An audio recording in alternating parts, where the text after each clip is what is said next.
Order, order. Welcome to the Treasury Select Committee on Tuesday the 14th of July 2026. We're here today to consider the Bank of England's Financial Stability Report, one of our regular sessions with the Governor. I'm delighted to welcome Andrew Bailey, the Governor of the Bank of England, who's joined by from my left to right, Randall Crosner, who's an external member of the Financial Policy Committee at the Bank, and Nathaniel Benjamin, who is Executive Director for Financial Stability and Strategy and Risk at the Bank of England, and Stephen Blythe, who's another external member of the Financial Policy Committee at the Bank. Governor, if I could just start with you. You told us when we spoke to you in January that the risks of financial stability had increased in 2025 for the obvious reasons, all the geopolitical events that we've all witnessed. Do you think they've increased further since then? Yes. For a number of reasons, actually, but I'll pick out two. One is obviously developments in the world economy, and particularly developments in the Gulf and the Middle East conflict, which I don't think actually directly increases the sort of structural issues that we've identified in the past, but obviously increases the risk of things crystallizing, and also I think increases the impact when were things to crystallize. So that's the first thing.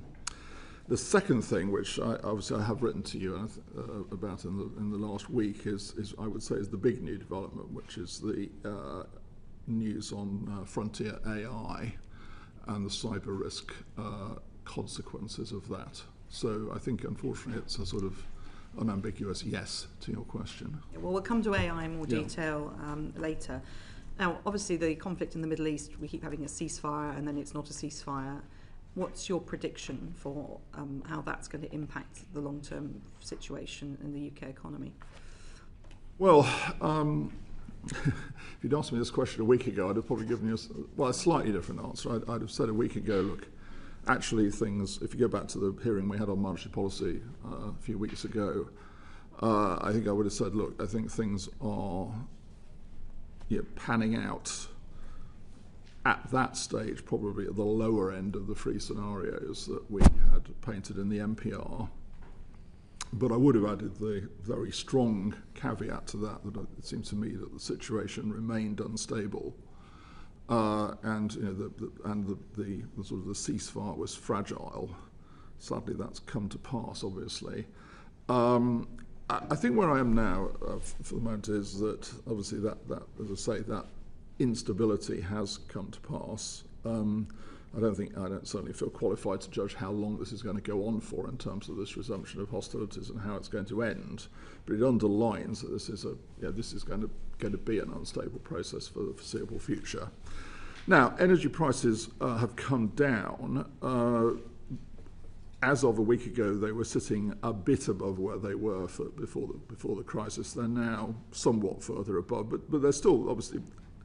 Crude oil prices are well down on their peak. We are also seeing, I think, continued fairly soft evidence on the pass-through into UK prices, but we'll get another inflation number next week. The one, however, other caveat I would add, which I don't think gets enough coverage, is that although crude oil prices have come down, the prices of refined products have not come down as much. So we're talking about things like gasoline and diesel at this point, which of course are the end products. So those are the things that matter in terms of the end products. And one or two of the reasons for that in the global context are that there's a story around China and obviously a story around Russia. China has substantially reduced its imports of crude over the last couple of months. That's been interpreted, therefore, as a sort of softening of the market and a sort of reduced demand story. But they've also, as far as we can tell, reduced their exports of refined products substantially. So in a sense, actually, they haven't necessarily changed their balance, and that is tightening the market in the global market for refined products. And the other thing, of course, obviously, and this is obviously, good news in other respects, that obviously Russia's had a serious blow to its production capacity from what Ukraine has done. So I would make that caveat that we all spend all our time quoting crude oil prices, but you have to be a bit careful because I don't think refined product prices have come down as much. And one of the challenges, of course, is the damage to the infrastructure in the Middle East, which can take 8 months minimum to get once there is a ceasefire that holds, it's going to get things back on track. What modelling is the bank doing to look at the impact on the UK economy in the short to medium term? Well, I mean, we obviously talk a lot to people in the industry, and we obviously talk a lot to our counterparts in the Gulf area. Right? So I spend a lot of time talking to my counterparts. I think the story there is, take oil and gas separately. On the oil front, there hasn't been as much physical damage to the infrastructure, the supply production infrastructure. Obviously, the blockages in the Gulf are another matter. So I think the message we get from the Gulf states is that if they can ship the stuff out, then they will resume production very rapidly, and they have, well, at least up until last week, they had resumed production rapidly.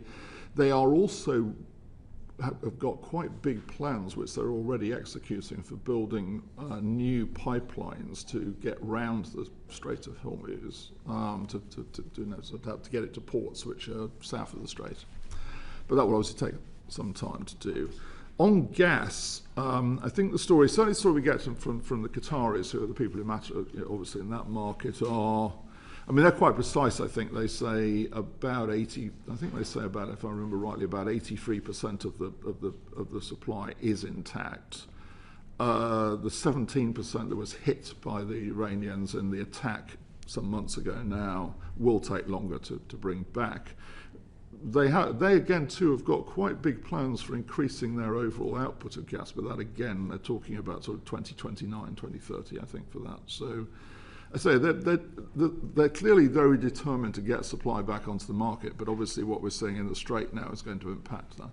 Okay, so it's a rocky period ahead. I'll come to some other witnesses on that in a moment, but we're about to have our 7th Prime Minister in 10 years. We've had a lot of change at the top there, so we're talking about internationally, but domestically, though, do you think those changes and all that upheaval is good for financial stability? Well, I'm not going to comment on obviously on what's happening in politics. Well, I mean, I suppose, let me say it's about the things. stability point. No, but two things which are important. One, as the last few days have demonstrated, the big driver of moves in financial markets is actually not what happens in the UK. It's global. It's the global setting. What I would say, however, is that I think what the evidence does indicate is that the UK situation is sort of supported by, on our side, obviously, monetary stability and financial stability, and I think on the other side is the fiscal framework. And obviously, you did see a bit of movement in markets briefly on the fiscal, on news on the fiscal framework, but that came back quite quickly. If you were to be, you can't give private advice to us in public, but we've got a new Prime Minister, a new government, a refreshed government, I suppose you could say, coming in next week. What would be your top tips in order to make sure that we have financial stability, or their best chance of maintaining financial stability in the UK? Well, I think that the overall message I would give is that I think the big issue is growth in the economy. So I think we can do all we can on financial stability, and we'll come on to this no doubt. I do actually think there are signs of a very resilient financial system. We described them in the financial stability report, and in two respects. One is, I think for instance, the core banking system is resilient, and I'm sure we'll come on to discuss that. But also, when you look at debt levels in the economy, if you look at debt levels in both the household sector and the corporate sector, I mean, they are not stretched actually at the moment. So that's that gives us an underlying picture of resilience. What I think is much more challenging is that we've had low growth in the economy now for best part of probably 16, 17 years actually. This is not a story about any one government, by the way. This is a general story. It's not a political story in that sense, but it is a story about UK growth. I've made a number of speeches recently on this subject. I think it's important because it's the critical structural issue. And as far as I will, in a sense, go into fiscal policy, which is not far, what I have said is, look, it is interesting that if we did a simple, naive sort of counterfactual and said, imagine that we'd had the growth rate for the last 17 years that we had for the preceding period, which was a potential and actual growth rate around 2.5% a year. So we've been around 1.5 for the last 17. So imagine you add that 1% back in. you've got the same shocks. So you have exactly the same fiscal policy for every government, not changing fiscal policy. You've got the same shocks: COVID, Brexit, Ukraine, Gulf. They all happen. Where would we be, naively, where would we be today on debt, on the public sector debt level? It would be about, I think that number was about 10 percentage points lower. Now, therefore, you haven't sort of solved all problems, but I would argue, I think it would be a very different debate. Okay, that's very helpful. And one of the there was a strong drive here in the UK for deregulation of the banking sector to promote growth. And you know, when we meet with those financial institutions, they're keen to see that and constantly stress that we're a long way from 2008. Yeah. Do you think that emphasis on deregulation and growth pose a risk for financial stability? Because sometimes that's the tension that's put to us by other people, that the bank is holding back growth because you don't want to see that deregulation. Is that a fair comment? My overall view on this is we will not get growth if we don't have financial stability. I mean, I think we can point to episodes in history which support that view. So financial stability and monetary stability are key underpinnings of growth.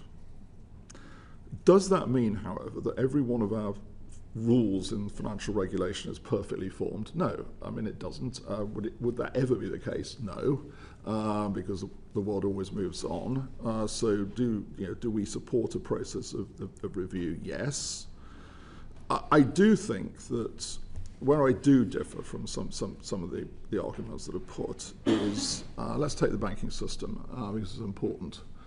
You know, the key to actually the banking system supporting the economy is to have a system that is earning returns which more than cover its cost of capital, which means that they can invest their returns to support lending into the economy, and that is the best system we can have. I think after a long period of rebuilding capital in the banking system post the financial crisis, we actually are now in that situation. They earn more than their return on capital, and you can see that in the market numbers. You can see it in the price-to-book ratios. Therefore, it seems to me they have a choice they can make as to whether they reinvest earnings into their own business or they pay them back to shareholders, and that's a choice that should be made in the market. We were not in that position before. The reason I push back is that some of the debates I find, and you read the debate, it's as if we've got this sort of fixed amount of bank capital, and therefore we must sort of lighten regulation to allow it to sort of be spread around further. And it isn't fixed. It isn't fixed at all. I mean, I'd say a healthy banking system will earn its returns, and they can be reinvested into the economy. Okay, well, they've heard that. Mr. Krosner, from your perspective, let's take the look at the Fed. Does a awash-less Fed mean... What's it mean really for financial stability globally and in the UK? Do you think there's going to be any changes as a result? So Kevin Warsh and I went through our confirmation hearing together and to join the Fed, and we sat next to each other for years during the global financial crisis.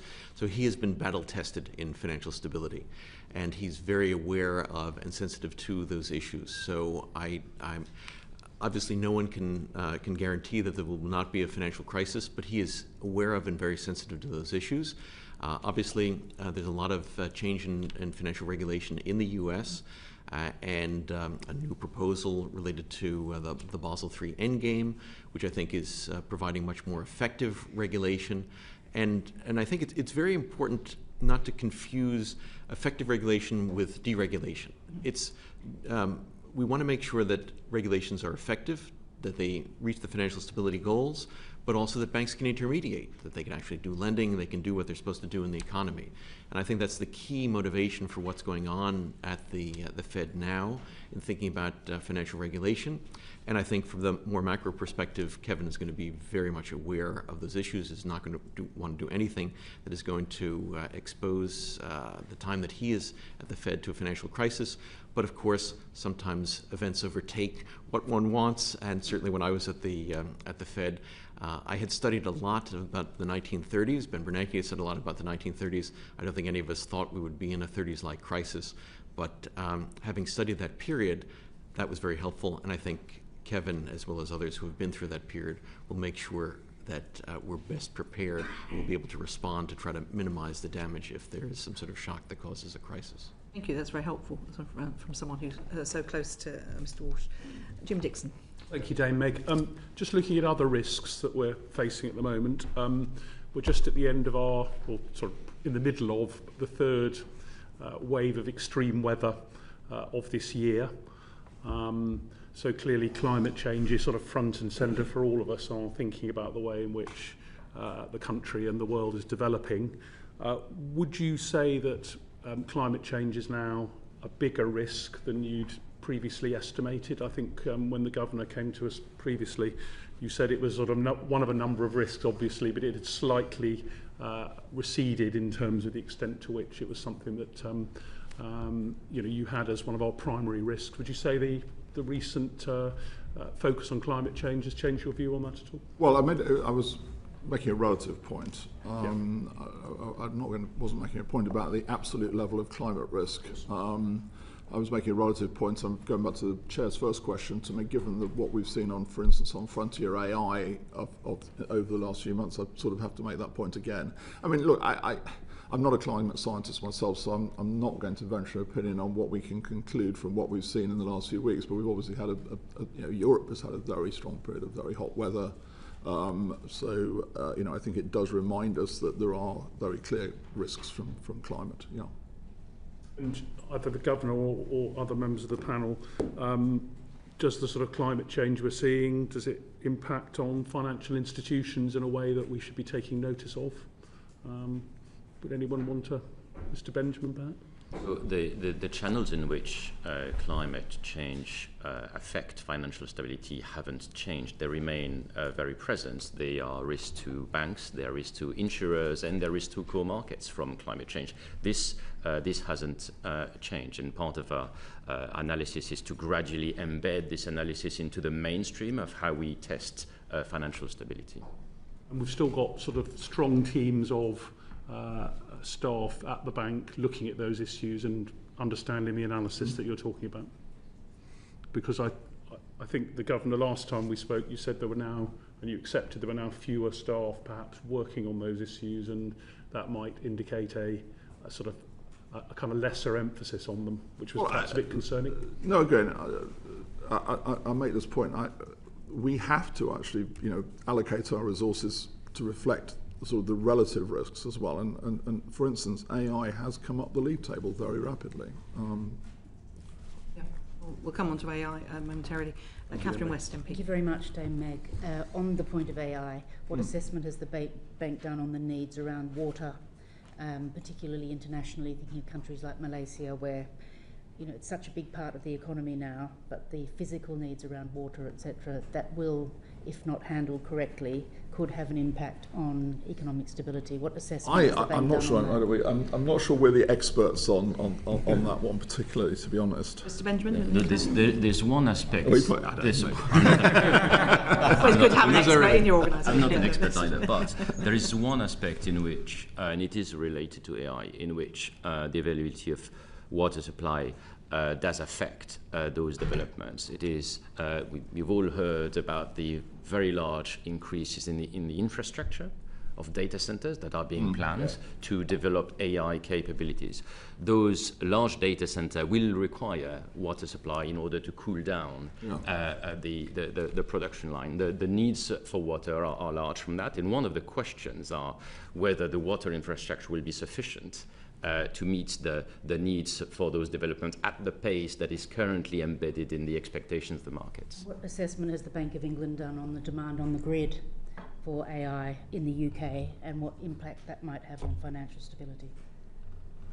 If certain infrastructure projects don't go ahead, but AI is demanding that... Yeah, can I make 2 points? I mean, I think it comes back to this question of growth. So if, and I do subscribe to this view that, because I do think technology, I made this point about lower growth over the last sort of 17 years. I do think technology is part of this, because I think in the long run, technology is one of the drivers of growth.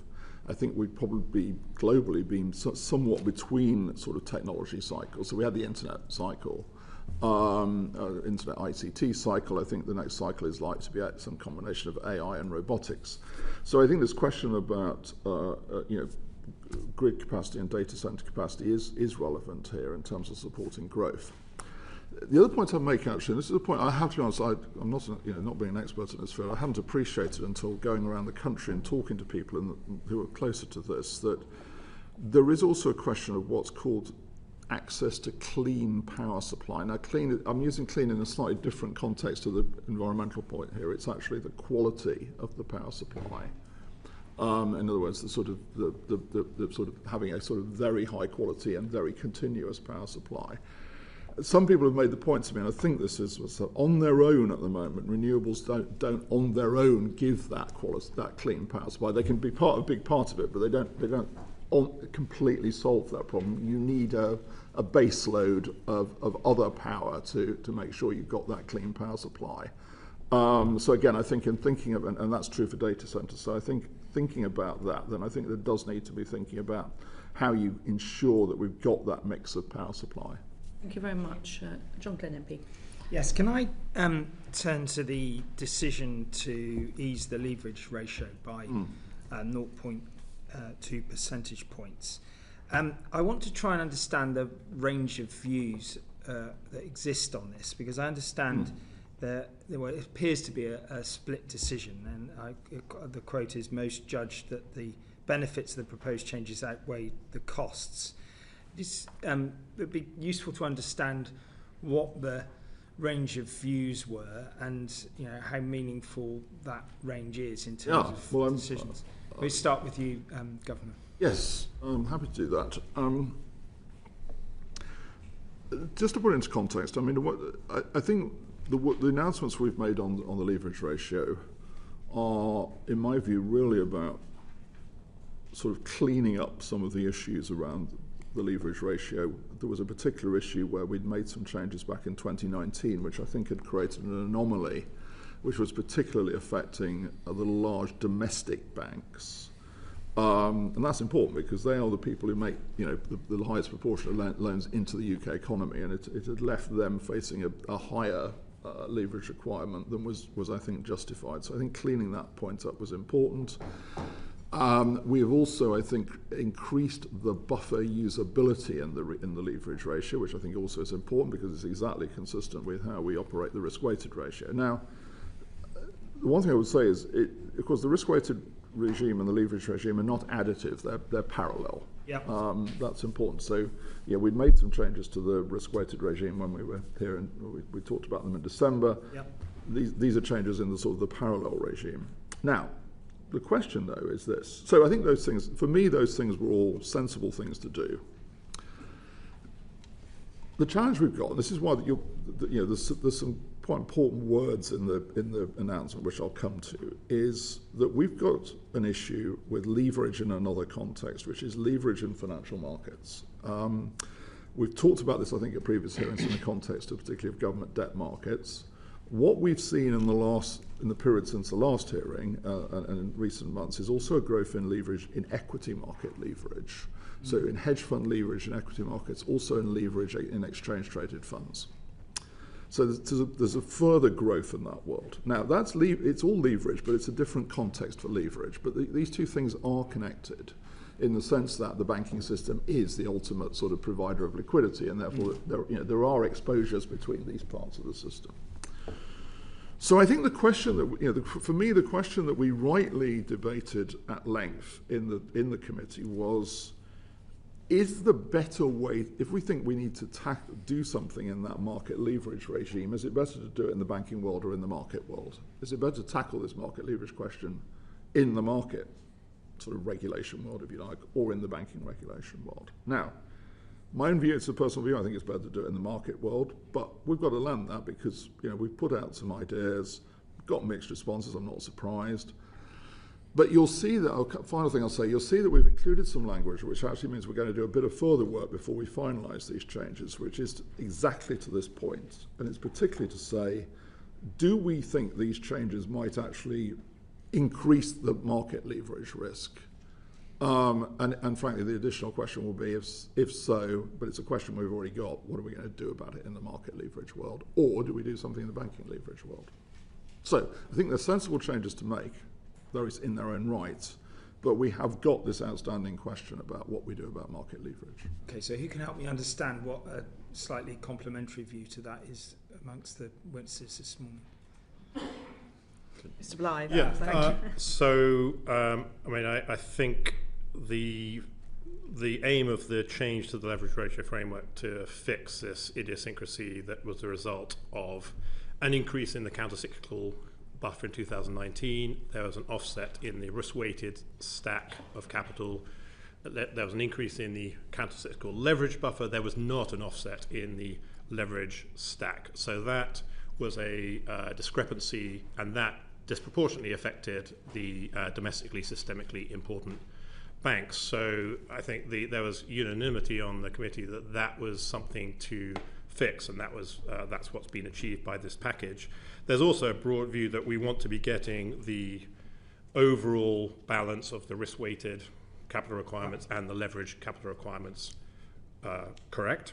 The other view is that in addition to fixing the discrepancy for the DSIBs, the domestic, which makes a lot of sense and will support lending into the UK economy, there's also a slight reduction in leverage ratio requirements for some other institutions, and that could potentially lead to further provision of leverage into markets. So that's the question about cost and benefit. To the governor's point, I agree that there are mechanisms within the markets, in particular haircuts or margining on repo, that would actually be, I think, very effective for providing stability in markets that can be, in some ways, arbitrarily levered if you have no haircut on a repo transaction. And the leverage ratio won't fix that if you have essentially no haircuts on a repo. That's arbitrary leverage. So that was the balance in my view of the view.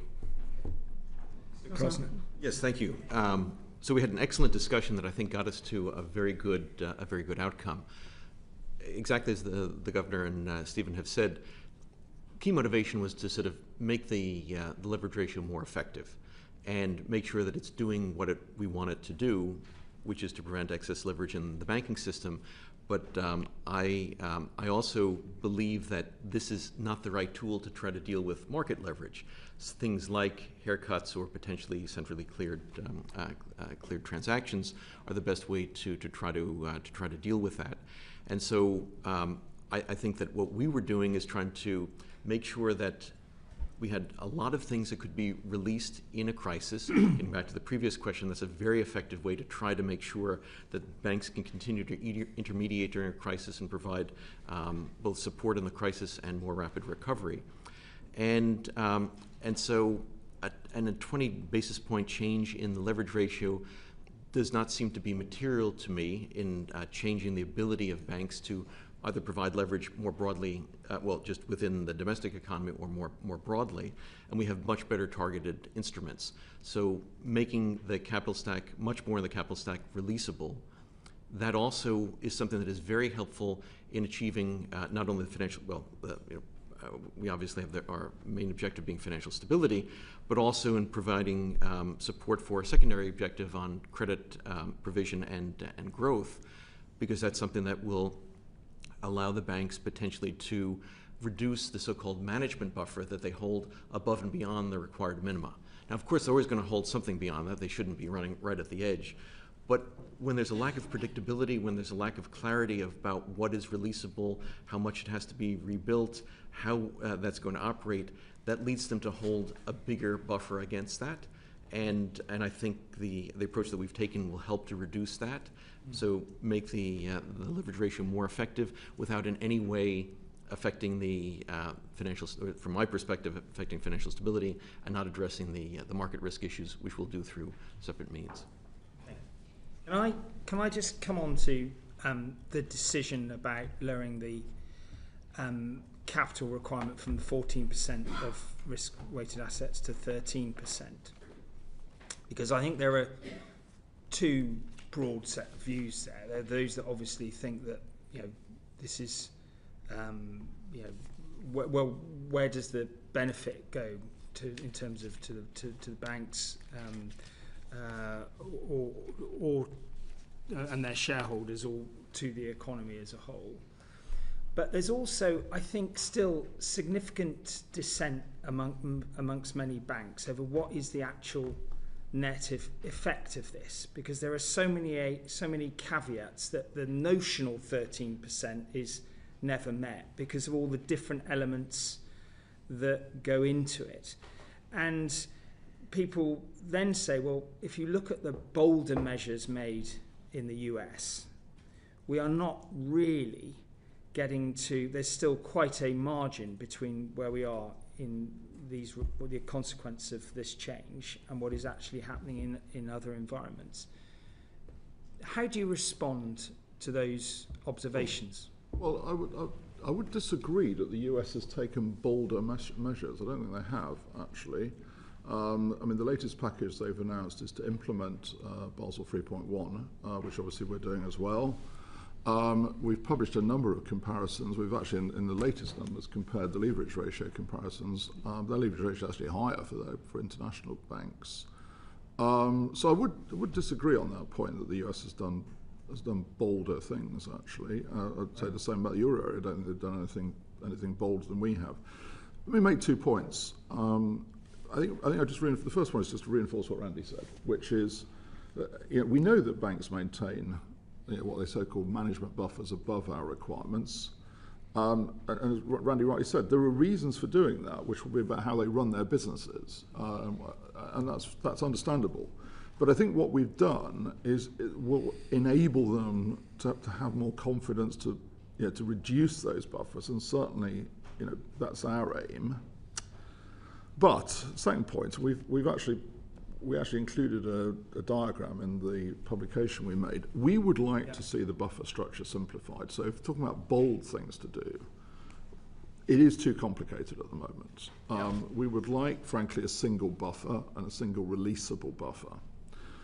The reason I think releasability is important is that the thing that I think banks always worry about, if we don't release buffers, and if we say to them, look, it's okay to go into your buffers, we won't get upset.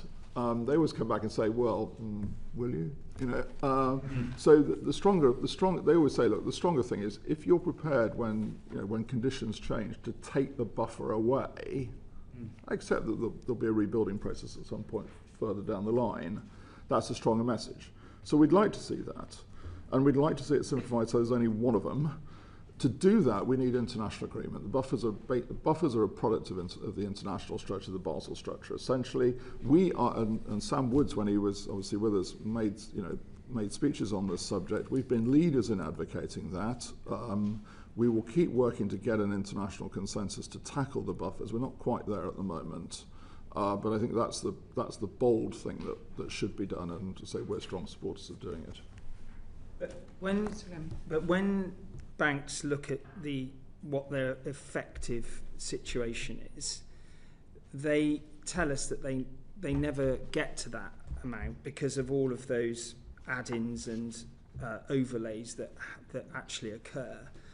And so whilst I understand the aspiration to simplify and have a single buffer, if you like, the reality is that because of their hesitancy around the implications of not doing this in the right way, they don't, and the net effect is they end up holding more than they feel they ought to, and that is a persistent narrative that they bring to us, and members of this committee have had that drummed into them at private meetings recently.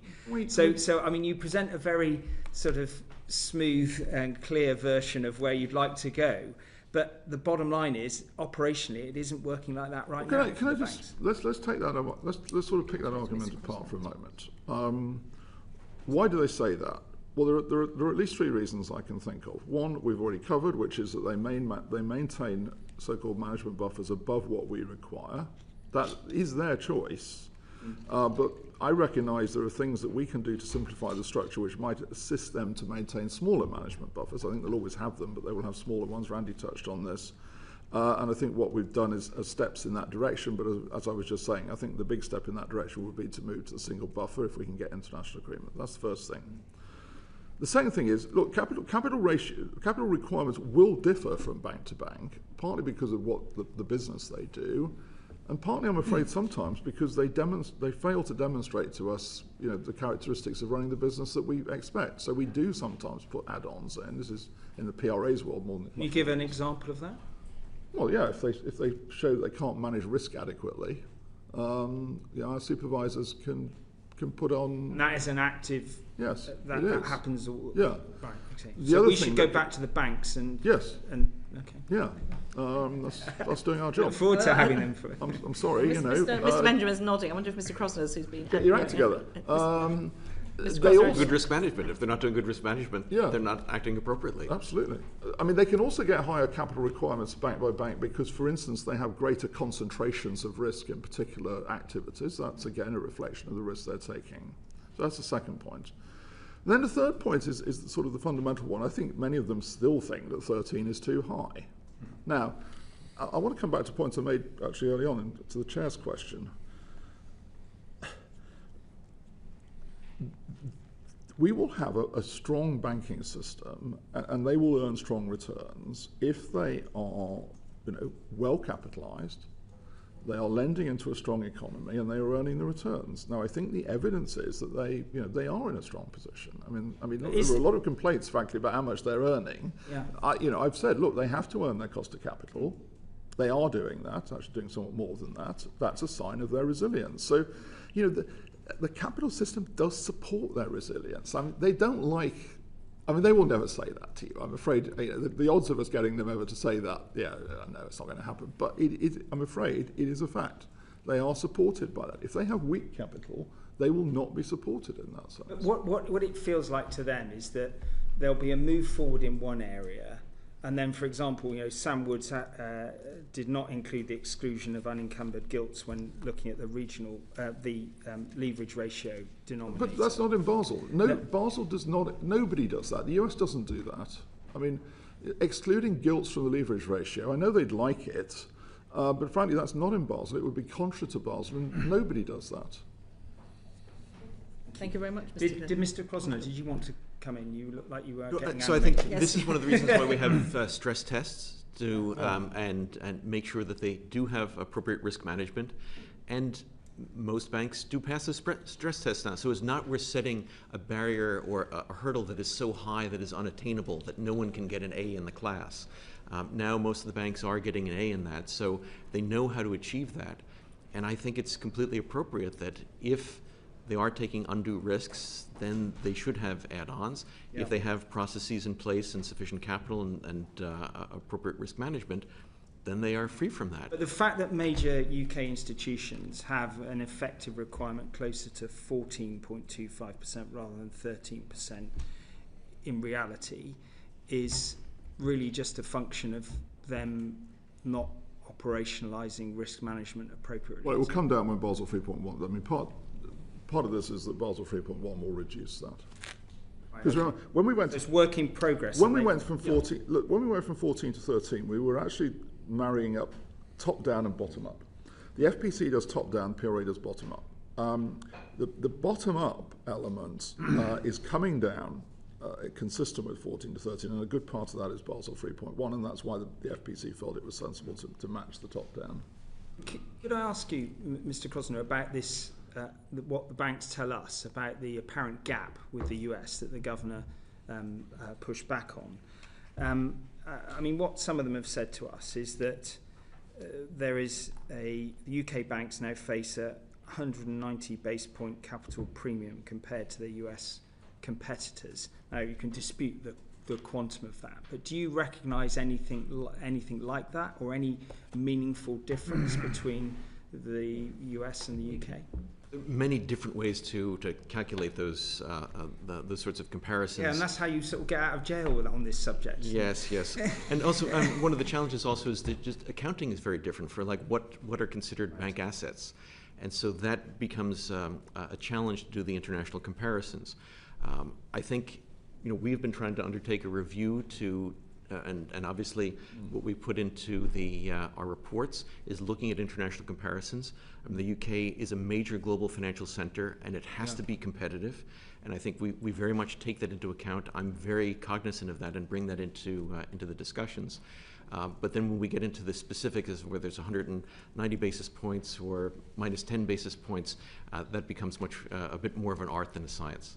Do you think we'll ever get to a point where it will be apples and apples, and you can make a reasonable comparison, and we'll stop receiving all these representations from the banks? It might be worth, Nat may want to come in, because we published, obviously, in December, a detailed, I think the most detailed comparison. Yeah. You've looked at the feedback that we've had, which is where they make these points to us. That's right, and there has been a range of feedback coming from absolutely different sides, so I think the fact is that with the package we have now set out, this brings in line UK capital requirements with requirements in other jurisdictions, and in a way that is consistent with the analysis that we did and consistent with the feedback we received on this point. I think the other point to note is often US banks, so I used to supervise US banks, the US banks also hold internal management buffer above their regulatory requirement, actually much more than some of the UK banks, and yet that doesn't have a detriment to their earnings or their profitability. And there's a sort of a just very briefly. We also hear this in the US, the international comparisons. The US banks always feel that they are being unfairly gold-plated. So I think it's a natural thing for domestic banks to go to their domestic regulator and say, look at the others, they get away with this, we don't get away with it. So I think we'd hear a very similar thing if you were sitting in the US Congress. Sounds like managing teenagers, but perhaps that's a bit flippant. No comment on that. Yeah, sorry, yes. Can I just ask one more question around the net effect of this in terms of to the banks and the bank shareholders, or to the economy as a whole? And in terms of the narrative that they bring to us is that if they can actually get access to more money to lend to grow the economy, yet we see our banks doing quite well in these circumstances. Yes. Do you have any views then on how we should review the performance of banks financially and the impact on the economy and what they do with the freedom they've got? Well, let me come back to what I said at the beginning. I do push back at this, what I sometimes call sort of lump of capital argument that goes on, which is this idea that they've got a fixed amount of capital, and if only we'd lighten the regulatory regimes, they could sort of lend more out, support the economy, and everything would be good. Because there isn't a lump of capital. I mean, the fact is they earn their earnings. They then have a decision to take about how much of their earnings, they frankly distribute to their shareholders and how much they retain to grow the business. And obviously that's a process that they, have to go through with their shareholders. Now, I recognise we went through a period up until only about 2 or 3 years ago, after the financial crisis, where they were not earning their cost of capital. And it was very hard to go to the shareholders and say, you should leave this money in the business because it's a good thing. Because the shareholders say, well, no, it's actually not a good thing because you're not earning the cost of capital. I can take it somewhere else and find somebody who is. But that's not true anymore. They are more than earning their cost of capital. And the best illustration of that is the price to book ratios. They're now, I think, on average about 1.7, whereas they were below 1. So 1 is the sort of obviously the point where they're at cost of capital. So they're not in that position. So they can. I think they are resilient. That's why, as we talked about stress tests, they pass stress tests. They can make choices now, and the choice they can make is to support lending into the economy. With those earnings, and that's what, to my mind, they should be doing. And a resilient system will support that, and it will support the economy. I'm just going to bring Mr. Blythe, I think, wants to come in, and we do need to wrap this section up because we could spend forever discussing capital and bank, and I'll bring in Mr. Cook and bring in Mr. Thank you. Blythe. I just wanted to bring attention to that we've published the feedback from a very broad consultation about this matter, and not only from banks, but from academics, from rating agencies, from bank analysts and bank investors. And I think that is a very rich picture, and I think it's clear that banks will, all things being equal, prefer to have less capital and less requirements. I mean, any investor or risk taker would like that. And I think that what we heard from academics and bank analysts in particular is their arguments that the capital should be higher, and actually bringing it down is not the right thing to do. So I think this is quite a balanced a balanced argument, and from rating agencies and bank investors saying, well, we look carefully at the capital people are holding, and we want to make sure that's appropriate in order to invest in these banks. And I don't think their view is that the back capital levels should be going down. That's very helpful. Chris Coughlin, one brief question. Sure. Governor, you sound slightly sceptical about the bank's position on this. Of course, prior to 2008, banks are making the exact same argument that you need to just deregulate, lower capital requirements, all be fine, the economy will go gangbusters, and in the process they blow up the global economy. To what extent does that history inform your thinking now? Well, it does a lot, actually. So, I mean, I'm realistic enough to know that the memories of the financial crisis are now disappearing sort of into rearview mirrors. Some of us probably, all of us probably have, unfortunately, undying memories of it, having had to deal with it. But they are disappearing. And so you have seen this in history before. You get these cycles, and I think we are seeing this, where people are now saying, the response to the financial crisis was too great and too strong. It didn't feel like that at the time, I have to tell you, when we were dealing with a system that was extremely weak and having to rebuild it. I get people saying, but you've solved that problem, you should move on. And you say, well, yes, in the sense that I think the system is now resilient, it's rebuilt, but the idea that we therefore sort of relax the standards because it's all over, no, that's not the way it works. So, I'm philosophical. This is a debate we have. And I just come back to this point. I'm not against, saying I'm not going to defend all our rules as perfect. They're not. But the central point is we will not have a strong economy without financial stability. Thank you very much indeed. I'm actually going to move on because we could go on forever discussing this, but we do have other topics. And on the subject of AI, which we parked at the beginning, Governor, I'm going to bring in Bobby Dean. Thank you, Chair. Yeah, Governor, I'd like to return to something you made a point out of highlighting in your opening remarks, which is about the sort of heightened risks around frontier AI. Yeah. I think critics will say, I told you so, when the discussion started talking about AI a few years ago, and it was kind of levelled down as another risk to manage, and now you're saying that it's grown much faster than you anticipated. So what is it that you didn't foresee previously? Well, it's not just us. If you talk to the people who run, Anthropic, OpenAI, they will tell you that the advance that they've seen in these models in the course of the last months has been much faster than they expected. They draw these sort of what I call exponential curves, and they're saying we've now moved into this vertical sort of part of the exponential curve in terms of the advances of these models. So, they too were taken by surprise. So if you take Mythos, which was the Anthropic model, which really sort of kicked this off back in April, really. And I've talked to Dario Amodi about this. They were surprised by the advances this model made. And when I talk about that, the reason is that these models actually, they are self-learning. They do this sort of recursive learning process. So it's the speed and effectiveness and the ability of these models has moved dramatically forward.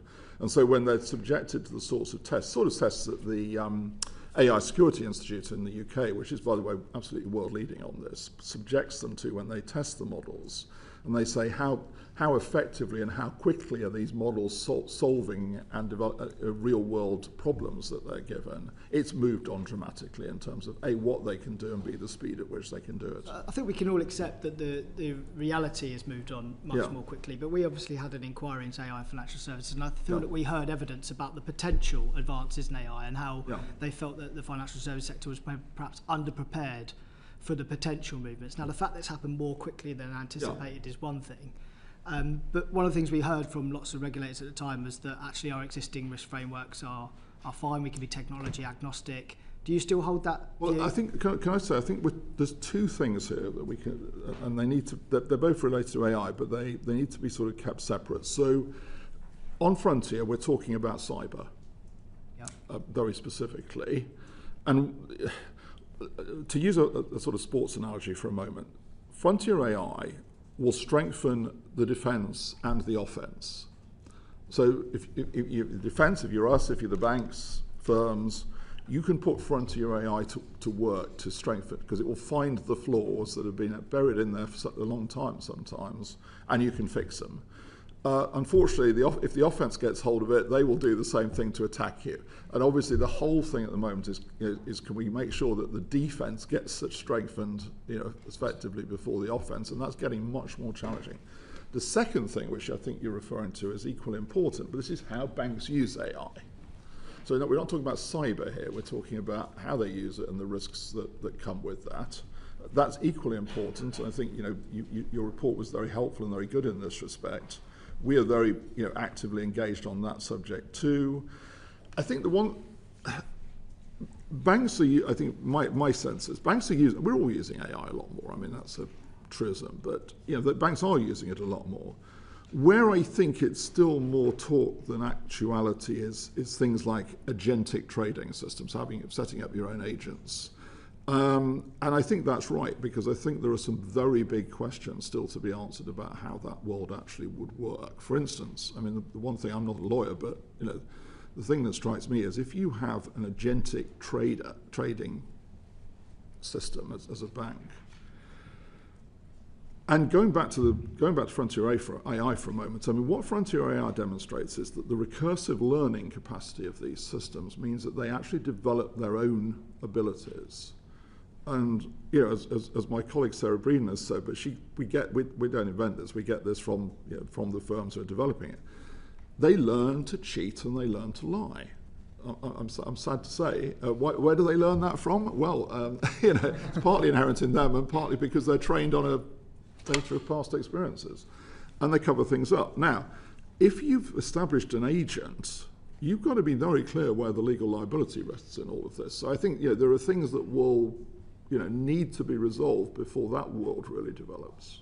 Mr. Benjamin, if I could turn to you, and we might want to continue with the Governor's World Cup analogy about attack v defence. What are firms' current access to these frontier models? Presumably they're on the defensive side of this equation. So how is their defence? So I mean, the financial sector generally has been putting a lot of focus on these things. And what is happening at the moment is firms are in the process of testing those type of capabilities on their own system. So the big risk that comes with frontier AI development is the speed at which weaknesses in IT estates can be identified, and therefore what that means for patching and the speed at which software upgrades need to be made. So this is the work that is happening. Andrew mentioned earlier things that give the edge to the attackers versus things that give the edge to the defenders. One of the key aspects is the speed at which those capabilities become accessible to the attackers. They are typically accessible before to the defenders. So this buys them time, in a sense, to identify those weaknesses, those vulnerabilities, and to prepare for much faster patching. Because another risk is that the moments when software are upgraded are also the moments where there are greater risk of disruption, of IT disruptions internally, not because of an attack, but because of the effect of the upgrade itself. So this is the work that is happening within the banks and within large firms at the moment to get them prepared to this new state of the world. We've been talking about risks in the abstract. Could you describe to us what the impact would be if, say, the attack got there first? To a standard financial firm institution, if there was. Well, there are two ways cyber tends to manifest itself. One is those who want to disrupt systems, and then often there's a blackmail effectively, and then the other is stealing information. Those are the two things that can go on. And as Nat was saying, I mean, what we're finding, or what is being found, is that flaws that have existed in very core pieces of software in the world. And this, by the way, I mean, the financial systems are just a subset of this. Obviously, it goes across the whole shooting match, as it were, that have often been there for a very long time, can be discovered by these systems and can be discovered quite quickly. Now, I mean, I think the people who know much more about this than I do, I think at the moment, going back to the football analogy for a moment, it requires a lot for an offensive party to set this stuff up to do this. It's not, you don't, by the way, go home and get Mythos, plug it in, and off you go. It's rather more than that. But this is the second issue that we've got. As I said, we're now on this vertical exponential curve, they say. So that these models have a shelf life of only about 2 or 3 months now, actually, and then they're replaced by something even more powerful. I know that if you talk to the firms, the developing firms, they say there are going to be open source versions of these things coming onto access, which will mean that it's much harder to restrict access to them. And then let's be honest, where are other regimes in terms of developing their own? And obviously China is the big case there. They may be some months behind, but they're not that far behind. I want to bring in Mr. John Grady just for one quick briefly, Governor, you mentioned legal responsibility for agentic models. I'm a recovering lawyer.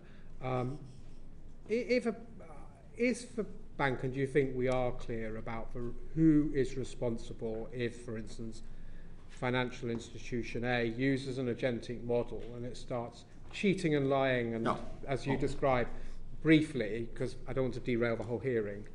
Well, I'm not a lawyer, so let me. So I think it would be good to. I mean, and we are certainly doing this to get to also get the views of the legal world on this. But here's my understanding. Let's go back to sort of basic principal agent law. Mm-hmm. If I'm the principal, you're the agent. You're my agent. I think in the traditional sense, I give you a remit to act on my behalf. I am liable for what you do when you dispense my remit. If you go outside my remit and start doing other things, you're liable. That works, of course, when you and I are both legal persona. In other words, you could be held legally liable, I could be held legally liable. But obviously with an agentic AI model, that doesn't work because you're not a legal persona. It's not a legal persona. Now, I think, it's normally the case that in that case, so let's get going. The agent does something outside the remit. The principal is liable where the agent's not a persona, I think. Well, if that's but I don't think, this hasn't been tested much in the AI world. But let's say that is the case, then I think the principals, the banks, let's say, are going to have to think very carefully about, obviously, therefore, how they manage the use of agentic AI. Because if they're going to be responsible for everything it does, and if there's this issue that it can go off-piste, then they've got to think that through before they start using this stuff. A whole can of worms. And I think it'd be useful once you that's the limits of my knowledge, I have to be honest with you. To come back to us in writing on that important point. We did, yeah, of course, there's the third parties that are involved in it as well, the AI companies and some of the major tech companies as well in terms of this. I mean, if we move on to a slightly separate point, which is the critical third parties regime, and I think there will be 4 brought into the regime now. A concern that's been raised has been how much oversight you're actually able to have over these firms when they're kind of quite opaque about the technologies that they hold. Mr. Benjamin, I don't know if in your capacity, what is your relationship with these providers, and how much do you get to look inside their black boxes to understand what the real risks are? The regime is coming in place now, and our colleagues on the PRA will be the ones supervising them. So that is going to begin, and we needed the regime to be in place first before coming into that. Are there these general concerns about working with these providers and how much information they're willing to share about their systems in order to be able to understand them? No, I mean, if you're referencing the 4 that have been nominated, no, I wouldn't say there are concerns at all. I mean, we've had relationships with them, we've had discussions with them just for broader reasons in the past, and they're very open to those type of discussions. So I'm not worried about that. I guess my point is more about regulatory capacity now. I'm sure they're going to appear to be very open and willing to cooperate, but does the bank have the staff, the knowledge, the know-how to be able to properly hold all their systems to account? Mr. Benjamin. So we have our colleagues in the PRA have entire divisions of people who are specialists of operational resilience and who are well versed in these technical topics. Okay, I'm going to move on to a slightly different threat that's still related to AI, and perhaps Mr. Blythe, you can speak to us about this, which is growing concerns about the threat of an AI bubble and the impacts that could have. The easy comparison is that of the dot-com bubble. Are the risks similar or worse? I mean, it's a good comparison in terms of the level of concentration and heightened valuations. And I think, especially in equity markets, I think there are a number of elements here. First is that the continued growth in or increase in equity valuations, especially in AI stocks, has been coincident with very strong earnings. But the current valuations are predicated on a very optimistic future earnings path. So it's not clear that it's necessarily a bubble, but it is, in our estimation and the bank's estimation, based on quite an optimistic path going forward. So if earnings aren't realized along that optimistic path, then there could be a significant repricing of AI equities. On that point, can I put to you, I think it was JP Morgan's report where they said something like $650 billion worth of revenue per year would be needed to get a reasonable return. And they also remarked on some of the sort of physical limitations in ever being able to achieve that kind of revenue because of, we talked about water supply earlier and data centres and other sort of physical infrastructure. Is that something you recognise? Do you think that actually, as things stand, the returns required are actually physically impossible to get at? I wouldn't say they're physically impossible, but we're very cognizant of the risk, both power, cooling that we've mentioned before, planning, actually being able to actually get approval to build data centers. All these things are risks to a positive earnings story. And I think from a financial stability question, there are two elements that are particularly concerning and on the radar. One is that the funding for a lot of AI expansion is now going form in debt form rather than equity form or from cash flow. So that you can see from some of the data, the growth in 2026 has been extreme, and obviously debt, if there's a popping of the bubble, can have a lot more impactful downside.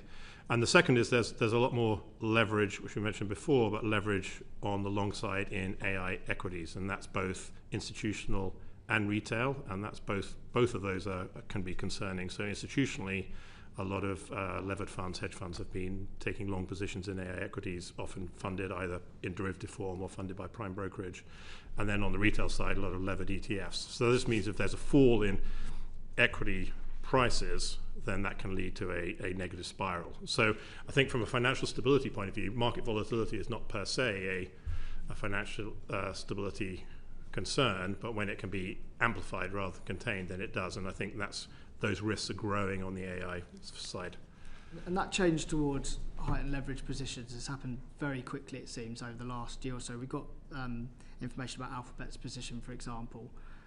Does that make you feel that a potential bubble burst is much closer than it was this time last year? Again, it's hard to predict, but I do think that the impact of a bubble burst would be more significant given that leverage. I mean, the pace of change of leverage is remarkable. I mean, the data that we see on the prime brokerage increase, that's remarkable. Levered ETFs, the pace of growth in that is remarkable. It's not as big as in the prime brokerage, but that pace and the pace of increase in debt issuance is extraordinary. And so there are many things we'd be thinking about. One is this crowding out other debt issuance because there's so much debt issuance coming in AI? Is this actually now just increasing this leverage long to the AI story across the financial system? And if that levered long to the AI story across the financial system means greater interlinkages when the bubble bursts. So hard to say about the probability of a valuation reset. Can I just ask you about the UK's specific position in relation to this? Because obviously we don't have so many developed AI firms, but we'll still be exposed to any impact. And there's kind of two sides to the coin, really. One is the risks of that bubble bursting and what that means for the UK. But also, in the meantime, what's it doing to our growth prospects if so much capital is going in one direction? Well, I mean, as you say, even if there was a bursting of a bubble which is primarily not located in the UK, the market effect is so large now that it clearly would wash over. So I think that's right. And of course, we ran a stress exercise which looked just at this question, and it did reduce UK growth. Now, exactly how the effects would run through, you would expect obviously some adjustment in UK macroeconomic policy, which is another way of saying, you might expect some adjustment in interest rates to reflect that. So how you play it through, you'd have to decide. But yes, it would wash over. On the UK growth side, I mean, let me start by adding 2 points to what Stephen was so interestingly saying, because I think there's two other issues here on how can this go wrong. One is history would tell us with these big general purpose technology innovations that it takes longer for them to come through into productivity and growth than people think. Now, this one may be a lot quicker because the pace, as we were saying, the pace of change in AI is clearly accelerated a lot. But you know, you go back to something like Edison inventing electricity, it took a lot longer. You go back to ICT, the famous Bob Solow comment, you know, you can see computers everywhere except in the productivity series. And that's really one way of saying it takes time for these things to come through. The second thing is everybody is currently priced to win. Everybody sort of doesn't win in history. If you can remember the first company that actually got the biggest share of internet browsing, it wasn't Google, it was Netscape. So, you know, dates us all. Well, sorry? That dates us all, Governor. Those of us who remember that. Yeah, I'm sorry. That's me. I don't know. In terms of the UK, I mean, I think it's important. First of all, you know, this is obviously a highly globalised market for these things. I think the UK does have real advantages in this area. I mean, I think there are real you know, centres of expertise. I think we've got a university system that is a very strong, you know, producer of very strong you know, research and outputs. I think we have, I think, a very encouraging state of affairs at the moment on tech startups. I mean, Patrick Vallance was saying to me the other day, I think we've got the most ever in this country. I think the persistent question is actually the next stage. You're much more expert than I am. Is how you go from startup to scale up. And that's an issue that remains a big issue in this country. John Grady, MP. You want to come in or not? Okay, that's fine. Okay, so Chris Coghlan, MP. Okay, fine. Yuan Yang. Thank you, Chair. Somebody on if you like. Governor of the Bank. Okay, Yuan, over to you. Thank you, Chair. Mr. Bailey, I want to go back to your comments about leverage in the gilt markets and the issues there. The Financial Times reported earlier this month that there had been new reforms announced this month to the management of the gilt markets, in particular to the use of haircuts. In particular to the use of haircuts. Yes. Are those reforms still planned to be announced this month, or what is the timeline? And we obviously put out, as we do, we put out a discussion document. Yes. I mean, we've obviously done a lot of analysis. We ran the system-wide exploratory scenario.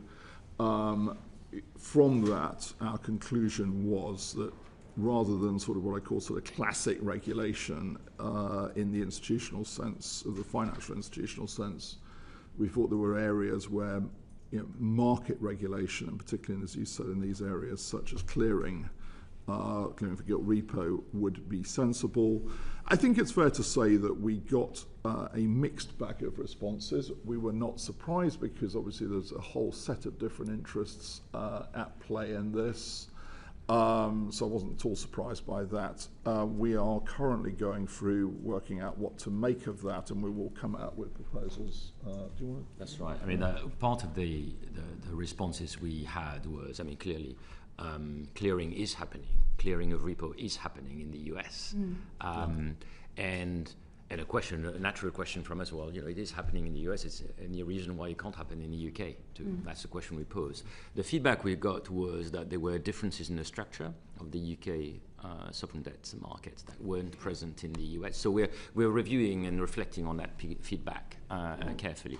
But I would say the option of doing nothing on that front isn't really an option. It's important. Markets have been much more resilient than they used to be. That is a good thing. We've gone through a lot of shocks. That is a very positive thing. But that resilience has to be locked into the structure of those markets. Yeah. If I could make one really big point here, and it's not a point that necessarily sits easily, but we've seen, obviously, we've said before, fundamental change in market structure in recent years. But by the way, in other government debt markets as well, so the UK is not alone in this respect. It has enabled, I would argue, a lot more government debt to be issued. Let's be honest. But it's created a more leveraged and arguably fragile market structure as a result. So we've got to come to terms with all aspects of this, frankly, because there are some difficult issues in there.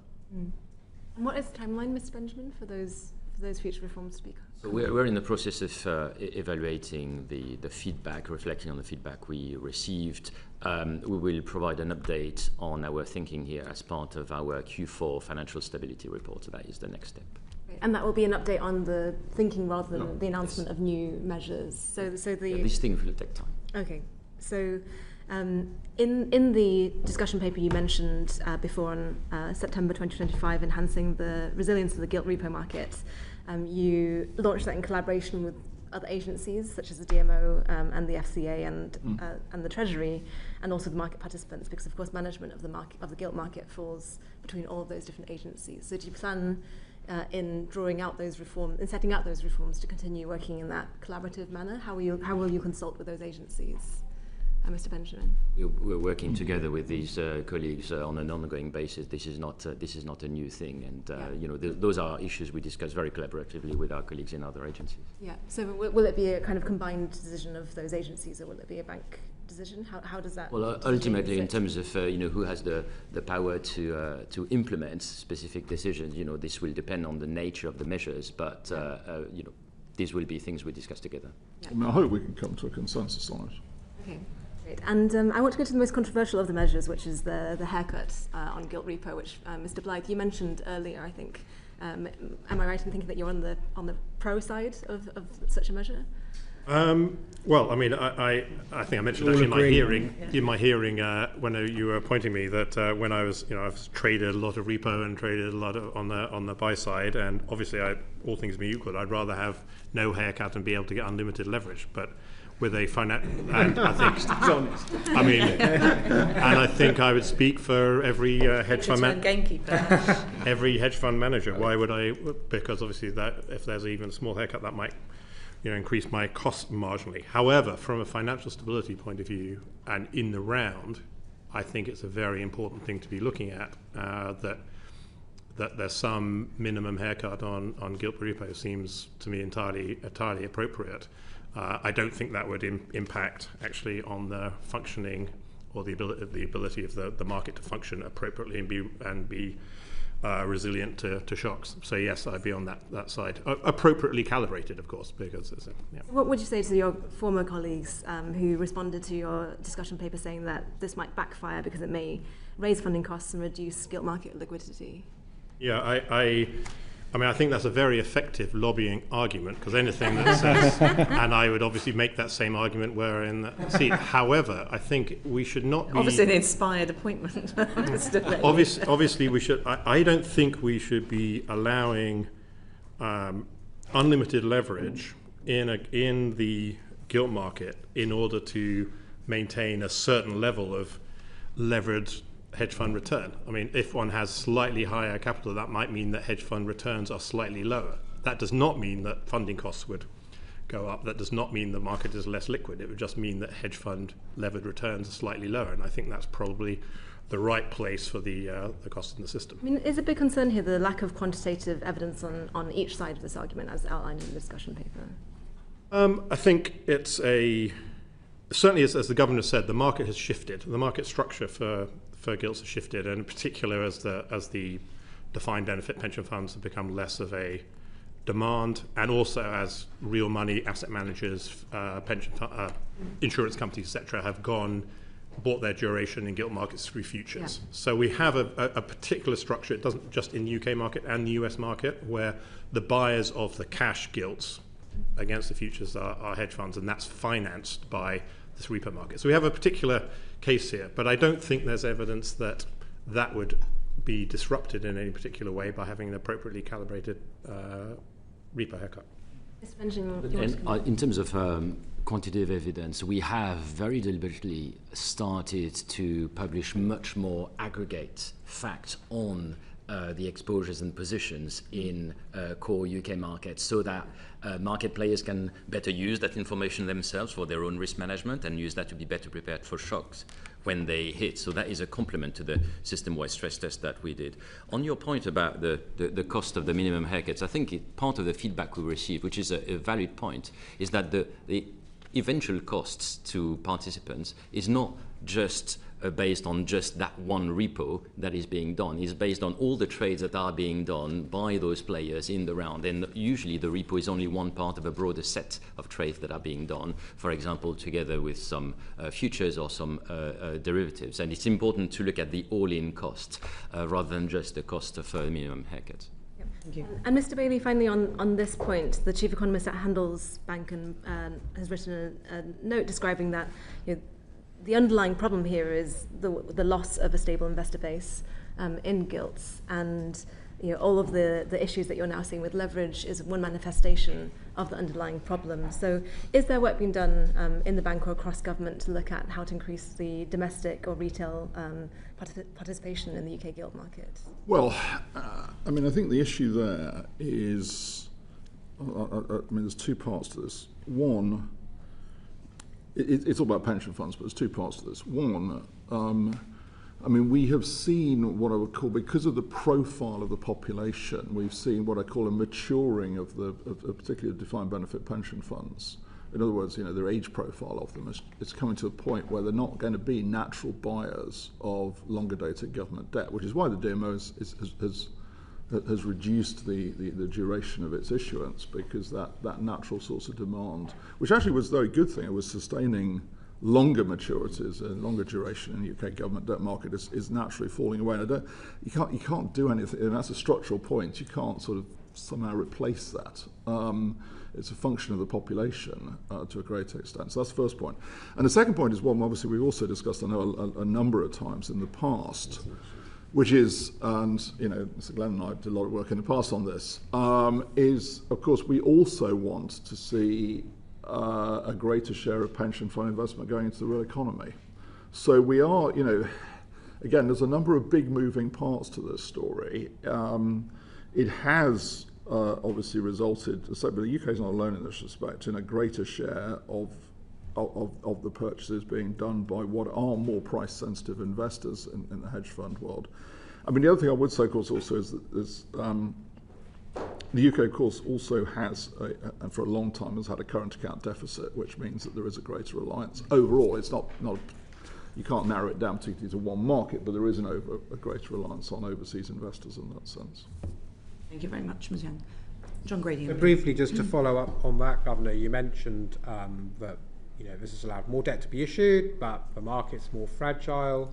We've got debt to GDP of about 100%.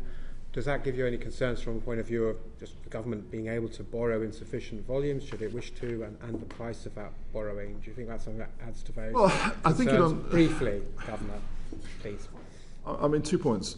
It underlines the points I made early on to one of the Chair's questions, which is on the question the Chair asked me about UK politics. And I said, look, I'm not going to comment on UK politics, but a point I did make was that I think the fiscal framework and the fiscal rules, and again, it's not a point particularly about this government, it's been true in previous cases, are an important underpinning of that. So I think you can see that in the response to the gilt market. You see in the response to the gilt market to the last budget, actually, which was favourable because there's a commitment to, in a sense, stabilising the debt ratio. So that's the first point. The fiscal rules are important in that sense. Now, the OBR, as you probably know, has published its, I think, it's very helpful but not entirely reassuring structural fiscal outlooks, which is the long-term fiscal outlook, which obviously it does point to a situation which is going to mean there are more pressures. And I think we've got, at least 3 structural headwinds we're going against. One, and again, they're not unique to the UK by any means. One is, as I said, the ageing population, which I don't think gets enough consideration in this respect, and is going to go on because obviously that's baked in, as it were, and sort of use an analogy. 2, obviously, another subject that's much in the news, the defence dividends, the post-Cold War defence dividend is over and it's turned around, and the third one we discussed earlier is climate change. Now, if you think about all of those, I always say, I think if we had one of those at any given moment in time, we would be saying, well, we've got this big issue to deal with. We've actually got 3 of them. Thank you very much, Governor. Just moving on to market-based finance. Mr. Krosner, in your appointment hearing in January 2023, you told this committee that the data is just not there on private credit and market-based finance for non-bank sector. Do you think the system-wide exploratory scenario is answering that data question so that we better understand the riskiness of the non-bank sector and the UK's exposure? I'm really glad that you asked that. I think this is an important first step. I don't think we have all of the data. We are making a lot of progress by doing something like the Suez. It really is world leading. Other countries are now doing things like that to try to gather this kind of data. The positive is that the market participants are excited about this because they're also getting data that they didn't have. This helps them to understand which trades might be very crowded, how correlation might come in a crisis or during pressure. And so that's how we get cooperation with these Suez exercises. So we're not there, but this is, I think, a very important step in the right direction. And Mr. Benjamin, you want to come in, so... Yes, I mean, if I can add, I mean, to run this point, we have had very good collaborative engagement on a voluntary basis from all the major players in the private market ecosystem, many of which are headquartered overseas. And through that engagement, we have obtained what is quite a unique data set on these exposures for the first time. So that is a very meaningful progress that we have here. And already we have published in our financial stability report what we found just as a result of that data set without yet applying the shock to it, which is very useful to have. So it's a first. Is there anyone who hasn't participated in this on the market side that you would have liked to have participated? We have coverage of all the major players. Everyone has said yes. And Mr. Blythe, just thinking about saves you to ask 2 exam questions, which I might be copying from the governor.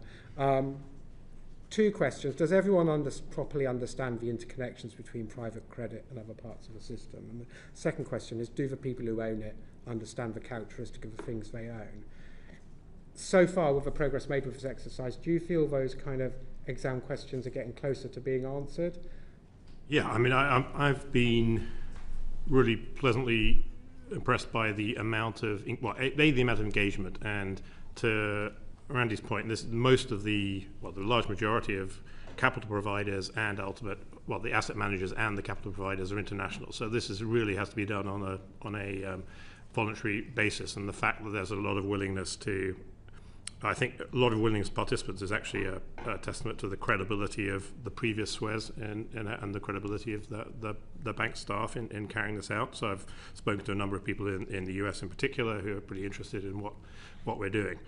The question about do people understand the interlinkages between private credit and other markets, I think it's still an open question. I think everybody in that market wants to understand those interlinkages. I think this exercise is doing a very good job of asking the questions, are you sure? I think some of the empirical evidence we saw with some of the bankruptcies, First Brands, etc., Trickler, and other events that have kind of resulted in, shall we say, unexpected losses at some of the banks is sort of re-raising that question that perhaps people don't understand those linkages as well as they could. And it's not entirely straightforward. I do think this Suez is a very important exercise to think about the interlinkages between, obviously, the ultimate capital providers, the asset managers, loans they may get from banks, the ultimate corporates, their relationships with banks, etc. Mapping that out is very useful.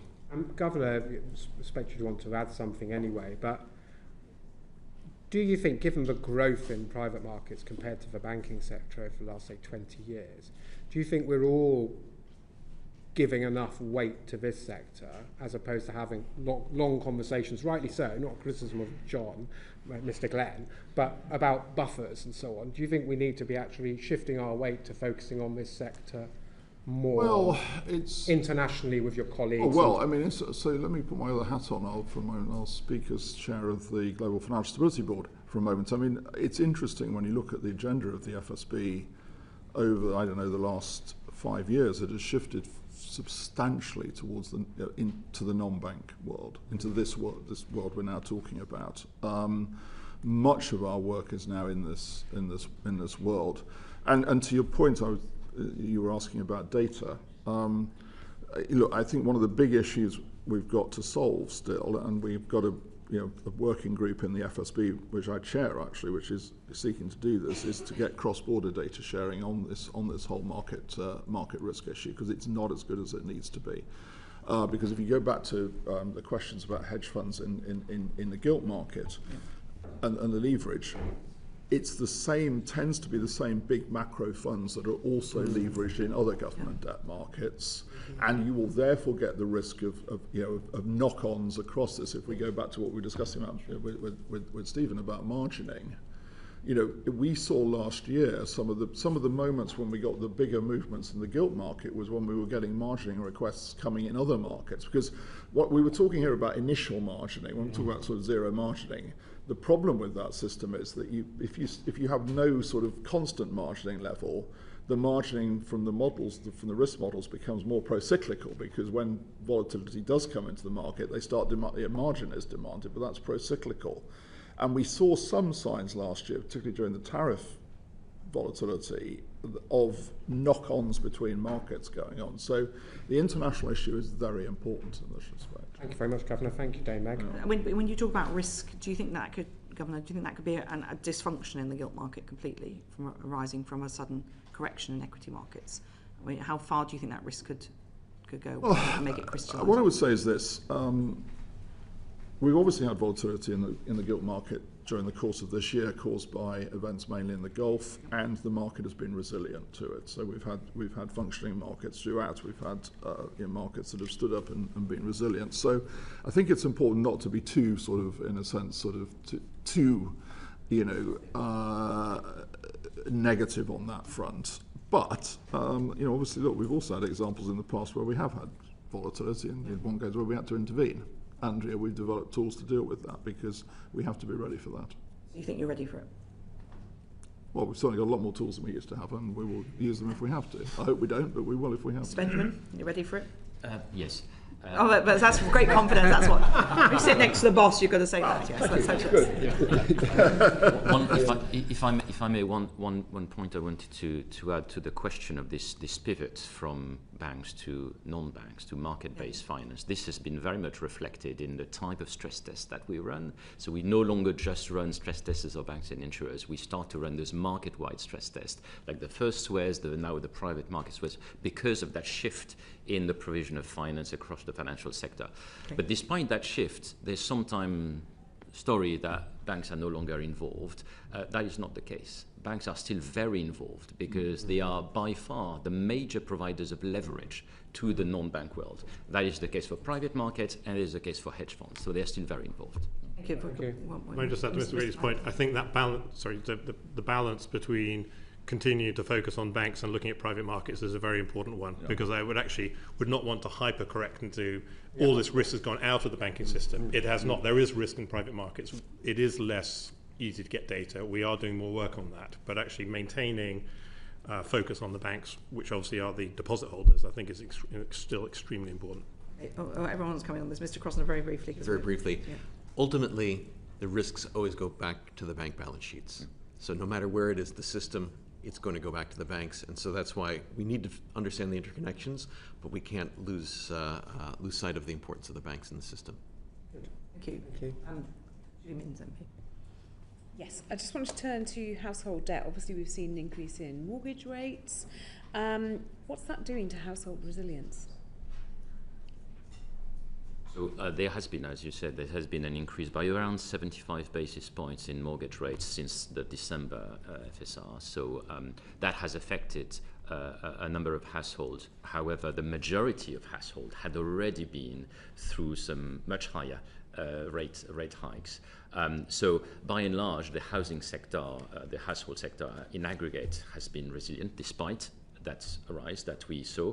A reason for that is that the aggregate level of indebtedness of the household sector is much lower now than it used to be. However, for some households, it's clear they've been through it's been very challenging, especially lower income households. And roughly, I think you mentioned a proportion. Just remind us again, what proportion of households would you put in that latter category? So I think it depends how you reflect it. So for example, you've got a household with a a mortgage and households without a mortgage who are renting. Now, the median income of households who are renting is half of the median income of the household with a mortgage. And those are people who rent are the ones that are most affected by the changes recently. Now, that doesn't affect the resilience of the banking system in any way, but it doesn't mean it isn't an issue. Definitely an issue for policymakers like ourselves. It's a year since you raised the cap on the proportion of mortgages that banks could lend at on higher income multiples. How's that gone? It's worked as intended. So we haven't raised the aggregate cap. The aggregate cap is the same. So more than 15% for loan-to-income ratio, both 4.5. That aggregate cap hasn't changed. What has changed is that it's no longer applied at an individual lender level. So we have seen, as a result of that greater headroom that has been released, an increase in the amount of high LTI mortgages that have been given. We are now at around 13%, which is higher, and this is the system working as intended. And negative equity, are you more concerned now than you were a year ago? We have not seen an aggregate rise in the risk of negative equity. The loan-to-value levels have not changed since what was the case before. That indicates that the new households who have got a mortgage also have savings buffers to compensate for that, but there hasn't been an increase in the negative equity risk. Okay, I'm going to bring in John Glenn and then Siobhan McDonald MP. Mr. Glenn. Can I just ask about the gap between the 13% and the 15%? What accounts for that? Because, I mean, you know, there should be more latitude to do more borrowing, right? I mean, and they don't. Well, it's gone up from lower. It used to be lower. So it used to be 10%. It used I know to be that. 8%. It's going up. Do you think it will get to 15%? I mean, it might do at some stage, and there are mechanisms in place to then bring things back down to 15%. But this is the way the tool is set up is on the flow of new mortgages that are granted. Yeah. And this is a means to an end, the end being to control the balance of highly indebted households in the stock of mortgages. Thank you very much. Siobhan McDonald and Dame Siobhan. And what proportion of that increase is first-time buyers? So in aggregate, at that higher level of more than 4.5 LTI, half of those households are first-time buyers. And given that the 15% is across all lenders, as I understand, given that there is only about 6 companies control 80% of mortgage lending, do the kind of smaller, more innovative building societies who look to assist first-time buyers get a bit battered around by the changes in the borrowing rules of those bigger companies? So we have had smaller firms also apply for that possibility to leave that. So I wouldn't say so. This has also supported their own ability to extend lending to those higher LTI households, not just. I don't think we've had small building societies saying they've been squeezed out. I don't pick that up. No. Okay. Anything else, Dame Siobhan? Thank you. Thank you very much indeed. Jim Dixon, MP. Thank you, Dame Meg. So just back to the core banking sector and what are the sort of risks that face that sector in terms of your assessment. Would you say it's the geopolitical tensions we've talked about, the AI bubble, exposure to non-banks, or anything else? What would be the sort of the key things that would be on the radar for that sector? Perhaps Governor and then Mr. Benjamin. Well, I think the big risks I think we face in financial stability at the moment, I think you've sort of covered them, but let me go. I mean, obviously, as we said, and Stephen was saying, market valuations, particularly in the AI sector valuations, leverage in government bond markets, growing leverage in equity markets, frontier AI. I mean, these are the big, I would say, moving parts at the moment that we're looking at. So I think those are the key things. You look at what we're sort of focused on with the banks. I think that's a pretty good description. The financial stability report talks about banks deploying significant risk transfers. Yes. that obviously, taking off their balance sheet some of the risk and into other forms of securitization. Yes. Do we think that's a risk? You haven't mentioned it, but well, it would appear to be an activity that might threaten stability. I think it falls into the category. It's not large, but it's growing. Yeah. Now, again, let's go back to the financial crisis. We saw that happen during the financial crisis, and frankly, we got bitten a number of times in that era. And the reason that we got bitten was because we had things that were described as risk transfers, which when push came to shove and the crisis happened, turned out not to be, in the sense that the stuff wasn't actually off balance sheet. It came back. And I think, therefore, we have to, and our PRA look at every one of these when banks come to them wanting to do a risk transfer. And they have to look at the question about, is it robust? Is it robustly transferred?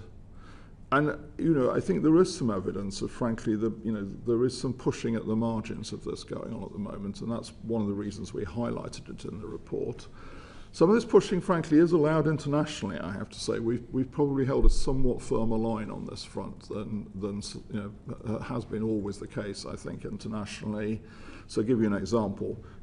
When you're securitizing and the risk is going off to a counterparty, to another party, but you've still got the economic assets, has your relationship with the counterparty been adequately, in a sense, secured?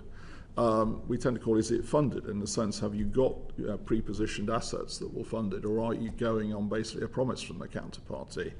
And we are seeing a bit of stretching going on, not so much here but elsewhere of the second thing growing. So this falls into the category. It's not the biggest thing, but it's something I think we have to be, we are very alert to.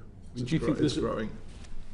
Mr. Benjamin, you want to come in, but do you think there's a big difference between the SRTs and collateral debt obligations that we saw that were a significant part of the financial crisis in 2008? And no matter how good we may be being in our approach to regulation, we all know that the CDO problem actually was most significant in the US jurisdiction, and that brought us down as well. So are we covering that risk in the way in which we're approaching regulation, but also others?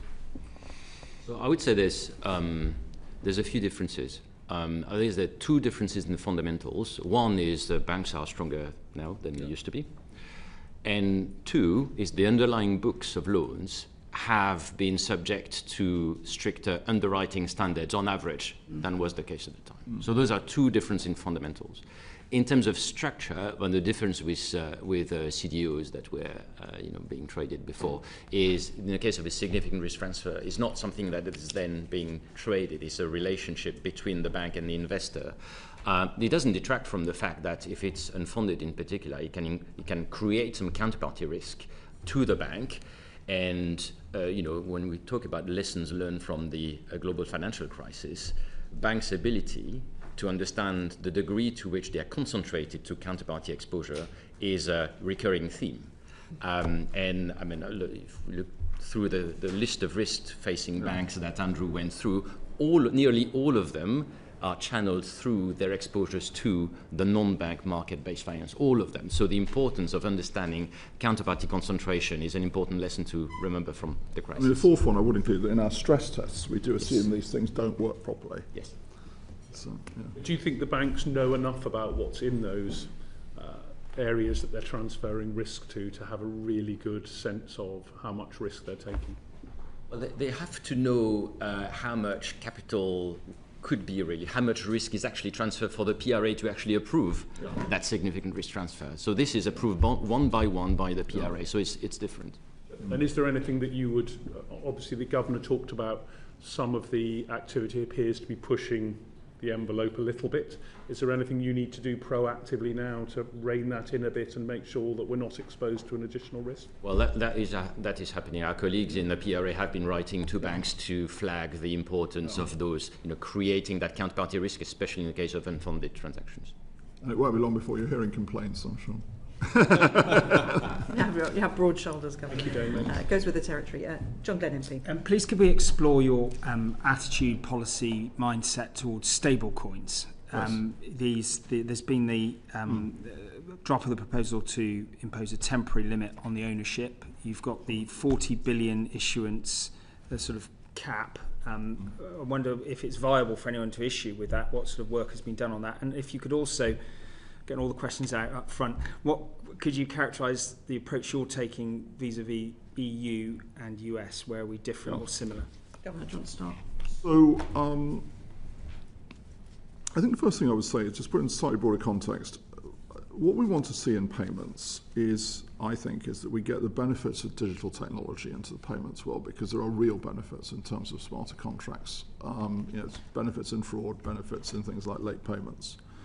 And we are, I think, open to how that's done. It can be done in stablecoins. It can be done in tokenizing bank deposits, which the banks we're working on the banks with, and we could, introduce central bank digital currency at the retail level. Now, stablecoins are therefore one option. I think it's important that we have rules which enable them to happen, and that's what we've put our proposals out on. On the cap. Obviously, in our first proposals, we said we would cap at the individual account level. I think we got a lot of pushback on that one, frankly. The point we're trying to do is only a temporary transitional thing to say, we have to be careful if there were to be a big shift of deposits out of the banking system as to how we would manage the stability of that. We concluded that the more sensible way to cover that off was just an aggregate issuance cap rather than a per account cap, because I think it's much easier for the issuers to manage that. So that's why we've come up with the 40 billion.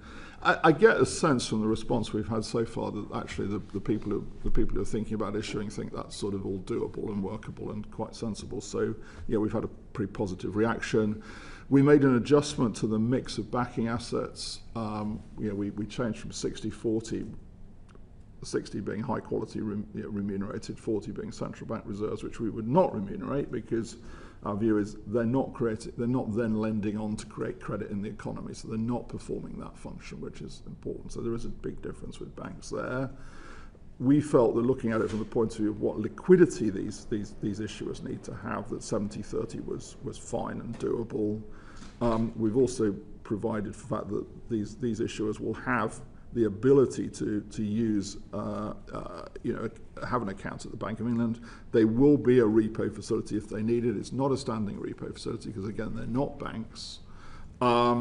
But we felt with all of that in place that 70-30 was doable. So again, I think the response so far has been actually good. On the question of where are we versus the rest of the world, I find it's quite funny because we get sort of slightly castigated for being behind. We're actually ahead of the US. You legislated in Parliament sooner than the US has legislated. Yeah. The second bit of US legislation is stuck as far as we can see at the moment, the so-called Clarity. They did the Genius Act, the brilliantly named act. But the Clarity Act is sort of stuck. It's across so, credit.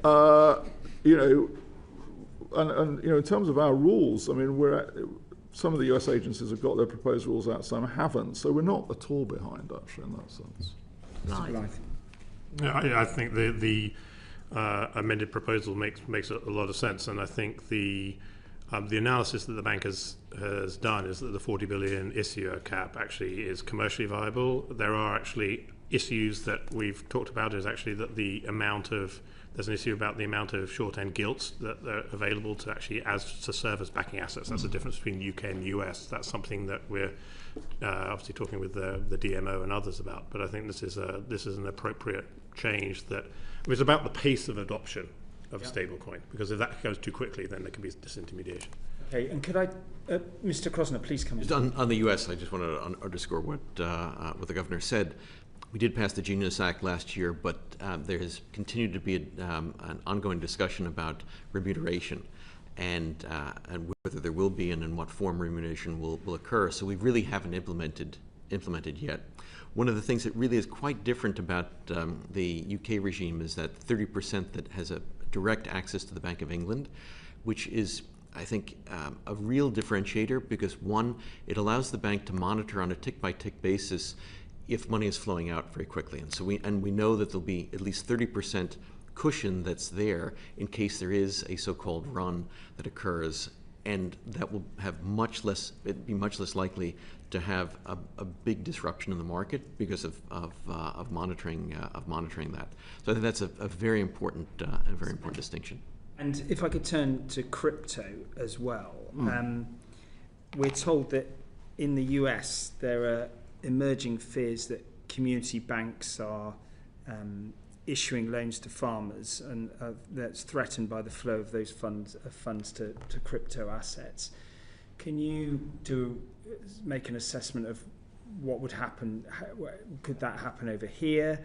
And what the potential is for the growth in crypto assets in terms of the bank's monetary policy and financial policy being rendered less effective in those circumstances? How are you seeing this at the moment? I mean, I draw a distinction, which I think you're probably pointing to as well, between stablecoins and crypto. Yes. I think it's important.